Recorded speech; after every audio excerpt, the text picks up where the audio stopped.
నేను మీషో నుండి ఈ మొగ్గ వర్క్ బ్లౌజ్ పీస్ అయితే తీసుకున్నానండి. క్వాలిటీ మాత్రం సూపర్ వచ్చింది. అసలు నేనైతే ఇంత మంచి క్వాలిటీ వస్తుందని అస్సలే అనుకోలేదు. క్వాలిటీ కూడా సూపర్ అంటే సూపర్ వచ్చింది. ఇప్పుడు ఈ బ్లౌజ్ పీస్ అయితే కట్ చేస్తున్నాను అనమాట. కటింగ్ చేసేటప్పుడు మంచిగా కట్ చేసిన, కానీ స్టిచ్చింగ్ చేసేటప్పుడు కొంచెం ఇబ్బంది అనిపించింది. హ్యాండ్స్కి పూసలు వచ్చిన కాడ నేను చేతితో అయితే స్టిచ్చింగ్ అయితే చేసేసిన అనమాట. ఒకవైపు స్టిచ్చింగ్ చేసిన తర్వాత లైనింగ్ పీస్ని మళ్ళీ వెనుకకు మలిపేసి మళ్ళీ చేతితోటి స్టిచ్చింగ్ అయితే చేసేసిన అనమాట. కేవలం పూసలు ఉన్న దగ్గర మాత్రం చేతితో అయితే స్టిచ్చింగ్ అయితే చేసిన అనమాట. మిగతాదంతా మిషన్ తోటే స్టిచ్చింగ్ చేసేసిన అండి.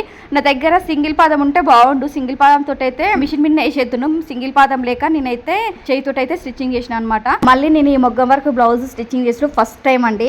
ఫస్ట్ టైం అయినా సరే చాలా అంటే చాలా పర్ఫెక్ట్గా వచ్చింది. ఫస్ట్ వేరే వాళ్ళకి ఇద్దామా అని అనుకున్నా, కానీ లేదు, నేను ట్రై చేసి నా బ్లౌజ్ నేనే స్టిచ్చింగ్ చేసుకుంటా అన్నట్టు ఈ మొగ్గం వర్క్ బ్లౌజ్ అయితే నేనే స్టిచ్చింగ్ చేసుకున్నా. హ్యాంగ్స్ కూడా చాలా మంచిగా నచ్చినాయి. నాకైతే కొంచెం డిఫరెంట్ గా పెట్టేసిన అనమాట. ఖర్చు బయటికి కనిపించకుండా పెట్టినా చాలా మంచిగా వచ్చింది. ఫైనల్ లుక్ మాత్రం నార్మల్ బ్లౌజ్ లో స్టిచ్చింగ్ చేసినా కానీ మొగ్గం వర్క్ బ్లౌజ్ ఫస్ట్ టైం అండి.